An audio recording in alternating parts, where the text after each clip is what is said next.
Nama saya Dirce Suaris Babu, NIM 24174034, jurusan Bahasa dan Seni. Video ini dibuat untuk menuntaskan ujian akhir semester pada mata kuliah Linguistik Mutakhir. Yang pertama adalah unsur-unsur kalimat berdasarkan fungsi pragmatik.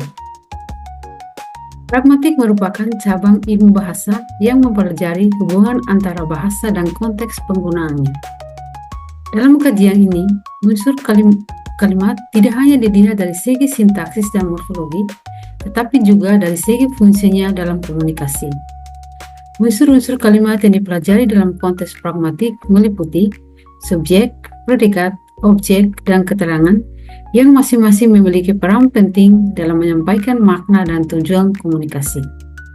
Pemahaman tentang unsur-unsur kalimat ini sangat penting, terutama dalam konteks komunikasi sehari-hari, di mana makna seringkali dipengaruhi oleh konteks sosial, budaya, dan situasional. Bagian yang pertama, subjek dalam kalimat pragmatik. Subjek adalah elemen utama dalam kalimat yang berfungsi sebagai pelaku atau yang dibicarakan dalam konteks pragmatik. Subjek tidak hanya berfungsi sebagai pengisi struktur kalimat, tapi juga membawa implikasi sosial dan kultural. Misalnya dalam kalimat, dia pergi ke pasar. Kata dia dapat merujuk pada siapa saja, tergantung pada konteks yang ada. Menurut penelitian yang dilakukan oleh Yule pada tahun 2010, pemilihan subjek dalam kalimat dapat mencerminkan status sosial dan relasi interpersonal antara penutur dan pendengar. Dalam konteks ini, penggunaan subjek tertentu dapat menimbulkan berbagai interpretasi yang berbeda tergantung pada situasi dan hubungan antara pihak-pihak yang terlibat.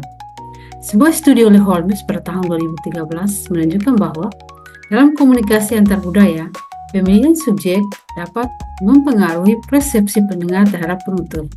Misalnya, dalam budaya yang lebih hierarkis, seperti budaya Jepang, penggunaan subjek yang menunjukkan status sosial lebih tinggi dan dianggap lebih sopan.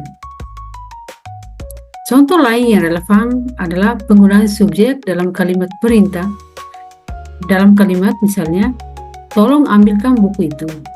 Subjek yang tidak disebutkan secara eksplisit dapat memunculkan berbagai interpretasi, tergantung pada konteks.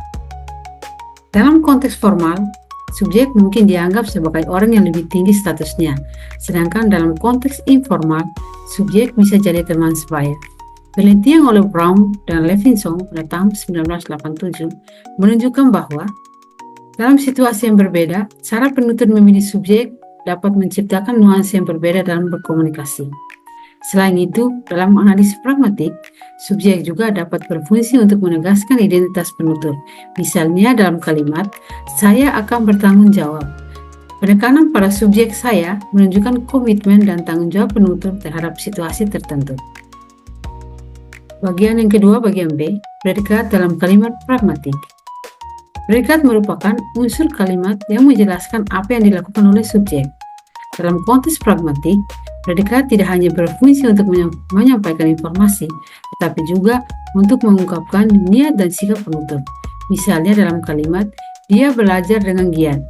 Predikat belajar dengan giat tidak hanya memberikan informasi tentang tindakan, tetapi juga menunjukkan dedikasi dan usaha penulis. Menurut Gritche pada tahun 1975, penggunaan predikat yang tepat dapat membantu penutur dalam menyampaikan makna yang lebih kompleks dan menghindari ambiguitas. Dalam penelitian yang dilakukan oleh Clark dan Pearson pada tahun 1982 ditemukan bahwa predikat dapat mempengaruhi cara pendengar memahami kalimat. Misalnya dalam kalimat, dia sedang makan. Penggunaan predikat sedang makan menunjukkan bahwa tindakan tersebut berlangsung saat ini yang dapat mengubah cara pendengar memaknai situasi. Contoh lain yang menarik dalam penggunaan predikat dalam kalimat tanya, apakah kamu sudah makan? Predikat sudah makan bukan hanya sekedar menyanyikan tindakan, tapi juga dapat mencerminkan perhatian penutur terhadap kesejahteraan pendengar. Hal ini sejalan dengan teori relevansi yang dikemukakan oleh Serber dan Wilson pada tahun 1995, di mana predikat dalam kalimat pragmatik berfungsi untuk menyampaikan makna yang relevan bagi pendengar berdasarkan konteks komunikasi. Dalam kalimat "mungkin dia akan datang", penggunaan predikat "mungkin" menunjukkan ketidakpastian yang dapat mempengaruhi interpretasi pendengar. Penelitian oleh Witz pada tahun 2001 menjelaskan bahwa penggunaan predikat yang mencerminkan tingkat kepastian dapat memberikan informasi tambahan tentang sikap penutur terhadap pernyataan yang disampaikan. Dengan demikian, analisis terhadap predikat dalam kalimat pragmatik sangat penting untuk memahami nuansa makna yang terkandung dalam komunikasi. Bagian C, objek dalam kalimat pragmatik. Objek merupakan unsur yang melengkapi predikat dalam kalimat. Dalam konteks pragmatik, objek memiliki peran penting dalam membentuk makna kalimat dan mempengaruhi interpretasi pendengar. Misalnya dalam kalimat, dia membaca buku. Objek buku memberikan informasi tambahan yang penting mengenai tindakan yang dilakukan oleh subjek. Menurut penelitian oleh Fillmore pada tahun 1968, objek dalam kalimat dapat mempengaruhi cara pendengar memahami konteks dan makna yang terkandung dalam kalimat tersebut. Sebuah studi oleh Levinson pada tahun 1983 menunjukkan bahwa pemilihan objek dalam kalimat dapat mencerminkan nilai budaya dan sosial. Misalnya dalam kalimat, dia memberikan hadiah kepada temannya. Objek hadiah tidak hanya berfungsi sebagai pelengkap, tetapi juga mencerminkan hubungan sosial antara penutur dan pendengar. Contoh lain yang relevan adalah penggunaan objek dalam kalimat yang mengandung makna ganda. Dalam kalimat, dia menyukai kucing. Objek kucing dapat diinterpretasikan secara berbeda tergantung pada konteks. Bagian D, bagian terakhir, keterangan dalam kalimat pragmatik. Keterangan adalah unsur kalimat yang memberikan informasi tambahan mengenai waktu, tempat, cara, atau alasan dari tindakan yang dilakukan oleh subjek. Dalam konteks pragmatik, keterangan memiliki peran yang sangat penting dalam membentuk makna kalimat dan mempengaruhi interpretasi pendengar. Misalnya dalam kalimat, dia pergi besok. Keterangan ke pasar besok memberikan konteks tambahan yang membantu pendengar memahami situasi yang lebih baik. Menurut penelitian oleh Halliday pada tahun 1985, keterangan dalam kalimat dapat memperkaya makna dan membantu penutur dalam menyampaikan informasi yang lebih kompleks. Sebuah studi oleh Tunnell pada tahun 1986 menunjukkan bahwa penggunaan keterangan dalam kalimat dapat mempengaruhi cara pendengar memahami nuansa komunikasi. Misalnya dalam kalimat, dia berbicara dengan tenang.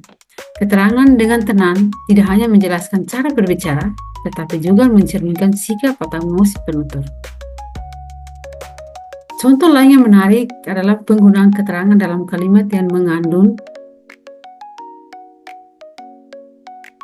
makna implisit. Dalam kalimat, dia pergi tanpa memberitahu. Keterangan tanpa memberitahu menunjukkan bahwa ada sesuatu yang tidak diungkapkan yang dapat memunculkan berbagai interpretasi dari pendengar. Penelitian oleh Gritze pada tahun 1975 menjelaskan bahwa penggunaan keterangan yang tepat dapat membantu penutur dalam menyampaikan maksud yang lebih kompleks dan menghindari ambiguitas. Keterangan juga dapat digunakan untuk menunjukkan sebab akibat dalam komunikasi. Misalnya dalam kalimat, karena hujan dia tidak pergi. Keterangan karena hujan memberikan penjelasan yang jelas mengenai alasan dibalik tindakan yang diambil.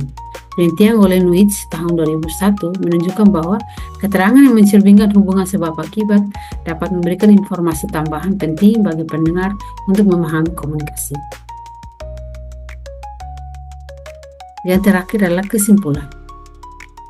Dalam kajian pragmatik, unsur-unsur kalimat seperti subjek, predikat, objek, keterangan memiliki peran yang sangat penting dalam membentuk makna dan tujuan komunikasi. Pemahaman yang mendalam tentang unsur-unsur ini tidak hanya membantu dalam analisis bahasa, tetapi juga dalam memahami konteks sosial dan kultural yang dipengaruhi oleh komunikasi.